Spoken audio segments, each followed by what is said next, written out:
that red light on? Yep. So you become resistant to insulin. So when you become resistant to insulin, your body initially manages that by making more insulin. So if it's sort of like if the lock's not working very well, the key goes in but it doesn't seem to turn the lock very well. The lock's worn. If you try it with enough keys, eventually it'll work, and you can overcome that resistance and get the sugar into the tissue where it's needed by making more insulin. And as long as a person's able to do that, their blood glucose, their blood sugar, stays low, can be normal, even though this process is building up over time. Eventually, though, the pancreas, which is the part of the body that makes insulin, starts to work less well. It starts to become a little bit dysfunctional because of the diabetes. And when that happens, the body is no longer able to keep up with that increasing need for insulin. And then a person's blood sugar starts to rise. And by that point, once you have dysfunction in the pancreas, then you've already gotten to a point of no return where it's manageable, but you now have diabetes, and you probably will always have diabetes. Diabetes is something that's not really, at this point, curable. Whereas if we can address it when there is some insulin resistance maybe, but when you still have a normal pancreas that's functioning completely well, then it's preventable. So we call that period of time pre-diabetes. And we'd like to find people, we'd like to prevent people from getting pre-diabetes, but if they do, we want to find them when they're pre-diabetic, and when we can hopefully reverse that problem by addressing their lifestyle and their diet and their exercise and that sort of thing. So back to what happens with diabetes. Once the pancreas starts to not work as well and you start to have elevations in blood sugar, the blood sugar circulating around at increasing levels in the body actually damages the lining of the blood vessel. It damages the lining of the blood vessel in a way that enhances how high blood pressure damages the lining of the blood vessel, and how high cholesterol damages the lining of the blood vessel, and how smoking damages the lining of the blood vessel. There's one other thing, inflammation, that has been shown to probably be related to damage in the blood vessel too, but managing that and preventing that isn't as clear cut. So we really kind of focus on those four main things. And so we want to keep blood sugar as low as possible over the rest of the person's lifetime, because that's been shown to reduce the risk of end-stage, blood vessel damage, and then also lower the cholesterol, lower the blood pressure, and try to keep people from smoking and help them quit smoking if they do. So the elevated blood sugar, it's not a corrosive thing in the arteries? Well, without getting really technical, it's just that increase in blood sugar does a couple of different things. It causes other hormones to be released, which contribute to the damage to the blood vessels, and then it also has probably some direct effects on the lining of the blood vessels as well. So you're saying it kind of messes up the pancreas. Do we have pancreas transplants? Do we do that kind of thing? Well, it's still in the experimental stages, and that actually has been researched more in the realm of treating type 1 diabetes, which is quite a bit different than type 2 diabetes. In type 1 diabetes, a person's pancreas, the part of the pancreas called the islet cells that secrete insulin and other hormones into the blood directly, are damaged by, probably in many cases, by a virus that invades the body, causes an immune reaction, and then the body sort of attacks its own pancreas, and that leads to death of those cells that make insulin. And so over a relatively short period of time, the person just no longer is able to make insulin. And that can occur at any age, but generally occurs earlier on in life. And we used to call that juvenile onset diabetes. The term now is type 1 diabetes. So that accounts for actually probably less than 10% of all diabetes. And as time goes by and type 2 diabetes increases in prevalence, the percentage of people that have type 1 diabetes compared to type 2 will probably go down. But right now, transplants to try and cure that type of diabetes are being researched primarily with type 1 diabetes. So that's a number of years down the road, and we like to concentrate on prevention and management rather than waiting for something that's curative, because that's really what's ahead of us now. And if there is a cure, it's going to be a number of years down the road. And the other thing is relating back to what we talked about. If we just said, okay, let's not worry about preventing diabetes because now we can cure it, that cure is going to come at a cost economically, and at a cost as far as the patient's quality of life is concerned too. So we as a society and people individually are still going to be better off focusing on prevention. Yeah, the possible cures, and that it would be kind of like a side note somewhere in the story, like, well, there's these, maybes that are Right. ifs and whens in Right. the future, but, the important thing is prevention. Right. There are also new drugs being developed all the time, That's what I was going to ask you. but those drugs are still have a limited, just really have a limited role right now in treating diabetes. Okay. There's something else I was thinking of. And not drugs drugs in general are, I don't want that to be misinterpreted that drugs have a limited role. Because drugs, once a person has diabetes, do have a very large role in managing diabetes, as well as diet and exercise.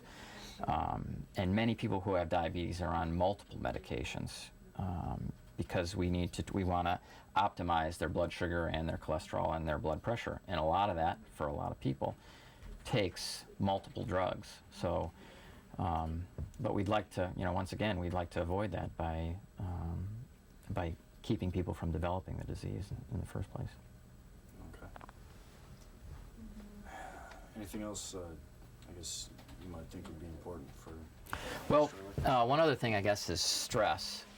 I mentioned stress a little bit earlier on as part of self-care, that learning how to manage stress by doing things like exercising, taking time for oneself, doing the kind of things that you really enjoy doing regularly, every day, things like meditation and dancing, and there's a number of different avenues that people can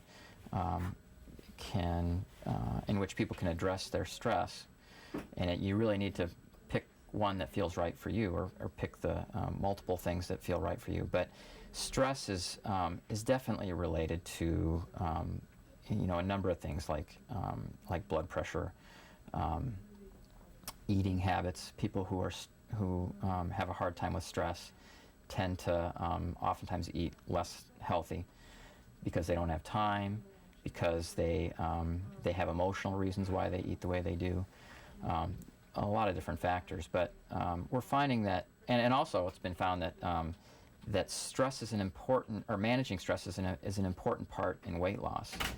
Weight loss programs, for example, that address stress in patients tend to be more effective than weight loss programs that don't address stress. So that's an important thing, not only in diabetes, but in all different types of chronic disease. How many patients are you treating for diabetes right now? To get the exact number, I don't have the exact number off the top of my head. Do you guys know how many diabetic patients we have? I don't want to give you a sort of in the a, whole region, or well, yeah, how many does a camp department sort of, And you're doing 102. all the camp? no, I don't know how many patients Yeah, we that have how many patients are 199. personally my patients? 199 in the region. I guess I'm going for like how many have you seen? And what kind of progress have you seen? As a doctor. Yeah. This kind of thing. Well, I don't know, of that 199, is that what you said? Yeah, that's I would guess maybe, 102 in Nome. I would guess maybe 30 or 40% of those are, patients that I see.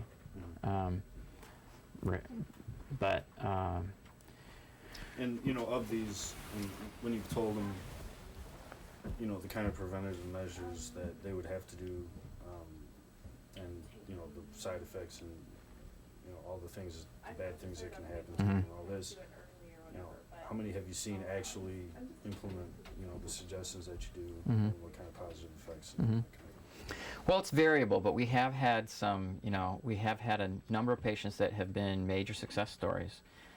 Some people, they understand they have the diagnosis, and you spend some time with them describing what diabetes is and why we want to control it, and how they're at a decision point in their life where they could make decisions now that could really change what happens to them over the next 20 years versus what would happen if they didn't make those changes. And they really make a concerted effort, and they have remarkable improvement in their numbers and their weight, and they feel better.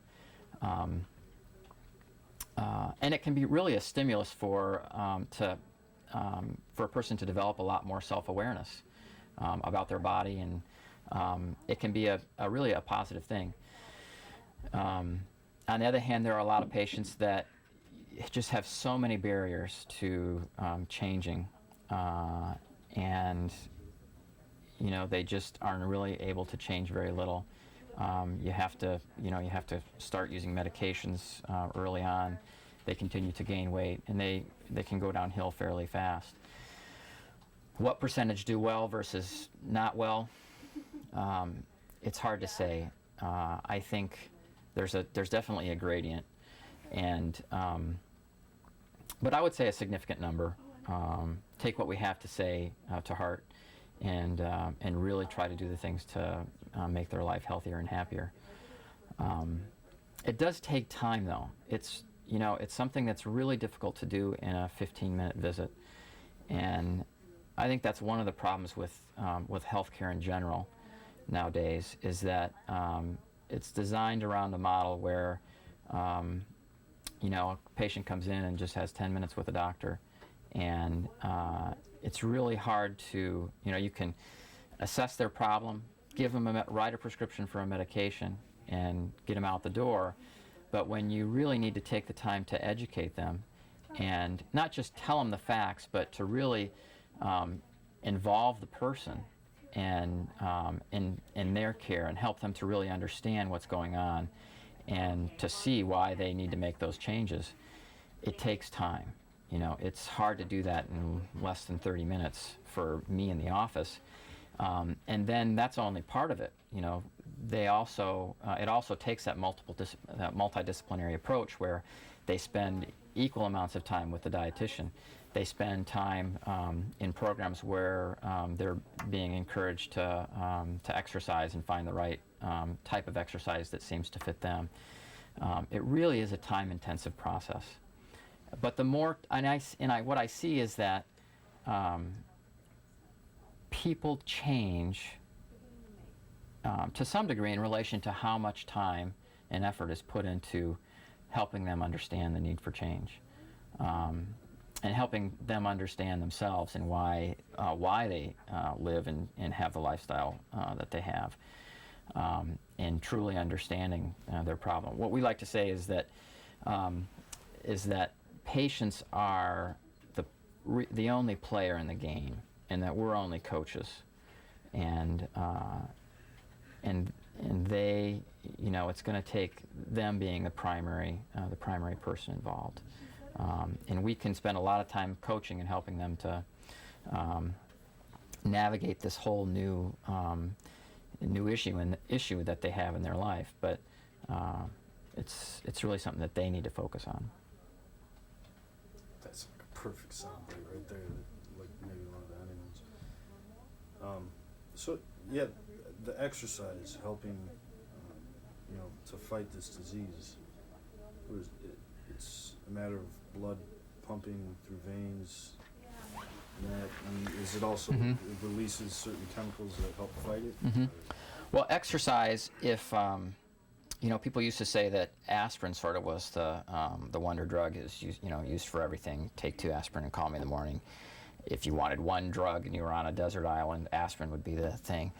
But really, if you want one single medical intervention that is more helpful than any other single thing, it would be exercise. Exercise has been shown over and over again in multiple studies to be effective at helping to prevent people from gaining weight, an important part of helping people losing weight. It's helpful it actually helps to reduce insulin resistance. So that insulin resistance that we talked about, where the lock doesn't work very well and the insulin you make is not as effective, that's directly affected by exercise. So for people who have diabetes, exercise can reduce the amount of insulin that's necessary to do the same job. It also burns calories, so it burns some of that excess fuel that people are taking in. It's also been shown to be very effective at helping people manage stress, and it's also been shown to be very effective at helping people to improve depression. It causes a number of different factors to be released, including endorphins, which are morphine-like substances that your body secretes itself. So they're sort of happy hormones that make you feel better. Our bodies were designed and developed to move. And throughout all of human history, people have had to spend a significant amount of time moving in order to live their lives, in order to grow their crops or hunt their animals to get what they need to eat. And now, unfortunately, most people don't. And our bodies just are not made to be sedentary.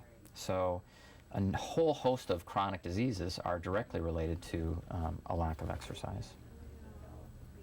Okay. Got some great stuff you're saying.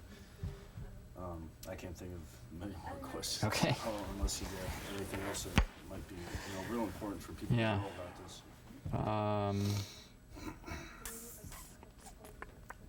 I guess the only other thing would be just that, like I said before, diabetes is something that doesn't that you don't wake up with going. You don't wake up in the morning and go, I don't feel very good. I wonder if I have diabetes. It's something that can be smoldering in there for a number of years while you get up and go to work and do your thing and live your normal daily life and think nothing of it. And we want to try and All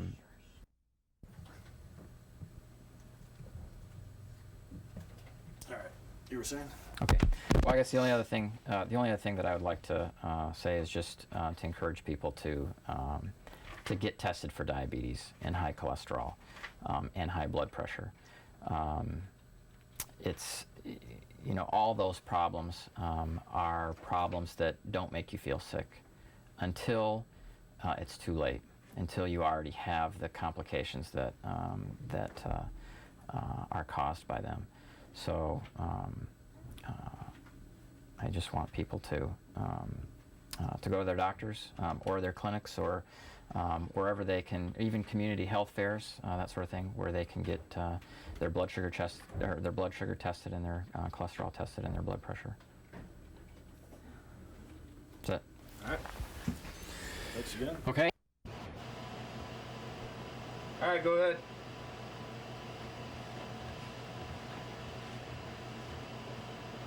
All right, hold on. All right, go ahead.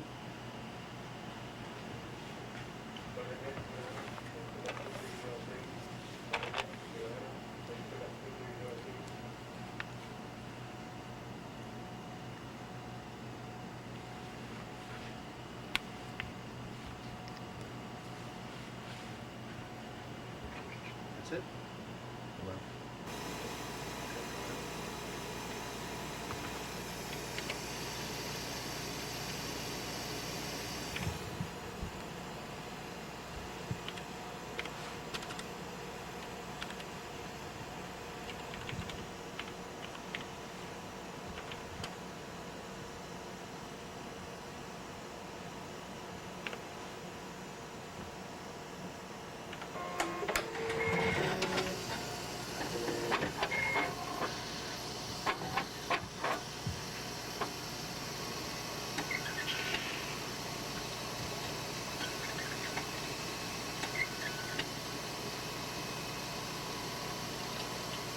All right, take it.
So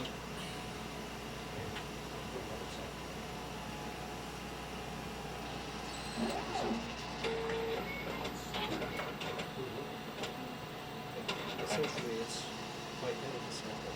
So now it's going to do everything internally. And eventually the kick comes off. on here or press It's right here. 3 minutes and 56 seconds.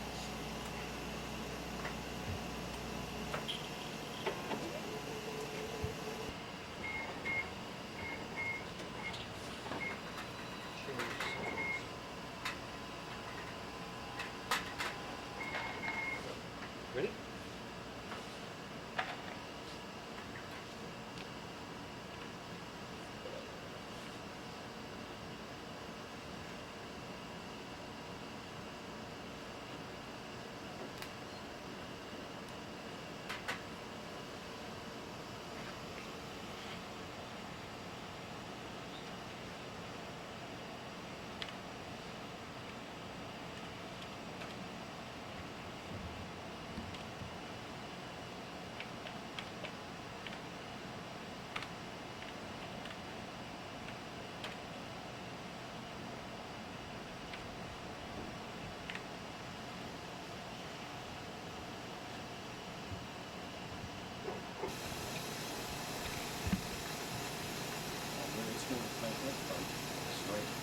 This general area here. That's with the arm. Yep. That's right.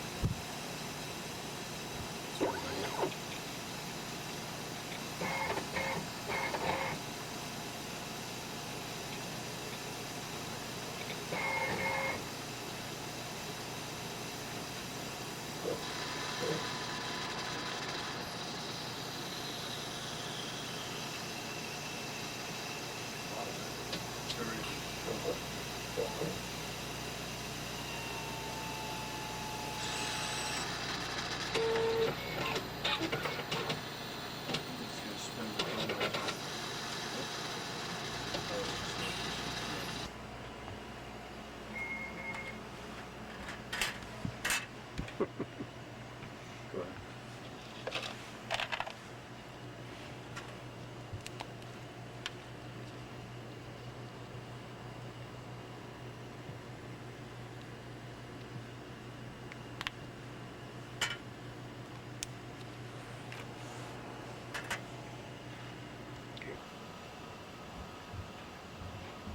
All right, go ahead.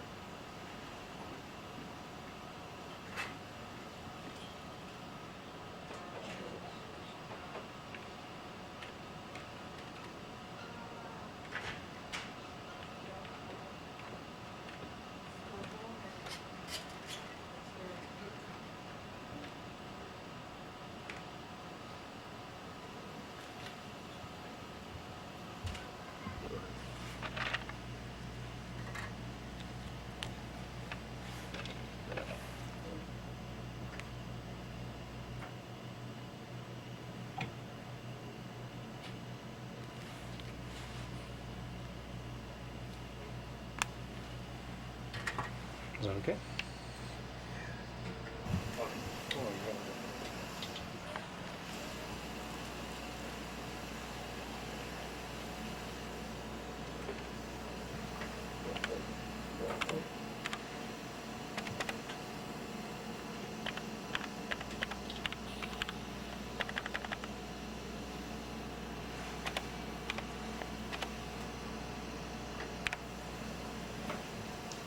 All right.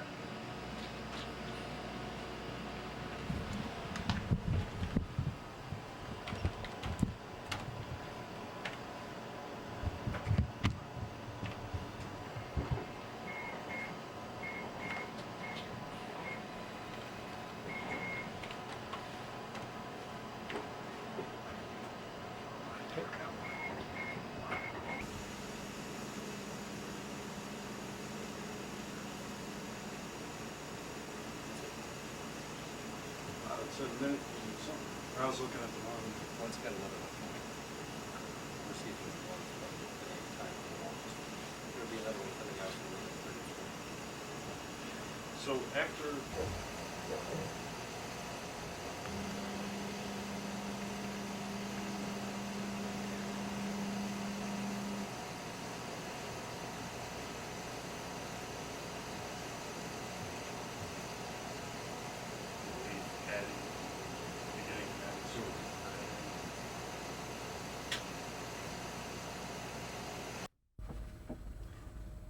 So there was something you were saying you wanted to talk about, like the whole general aspect of things. Yeah, I can talk about our course and or our program and what things we offer and what kinds of benefits we get out of it, our region gets out of it and stuff like that.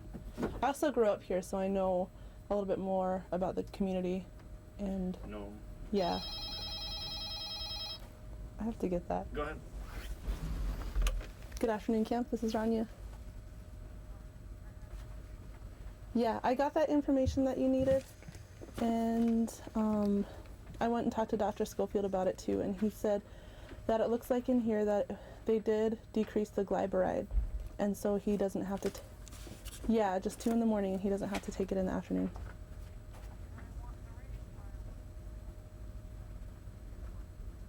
Oh, okay. Yeah. Okay. Yeah, that's good. That's the way it's supposed to be. Yep, bye. Okay. Had to get that on tape. It's just one of those things. Okay.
Just wait till you hit the roads. Down.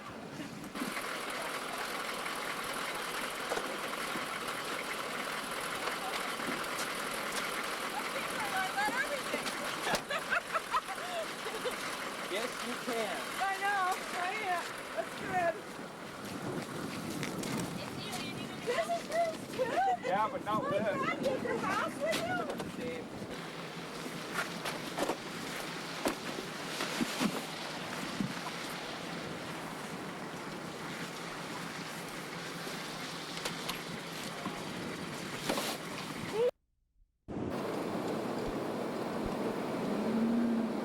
I got the Smoky grant now, so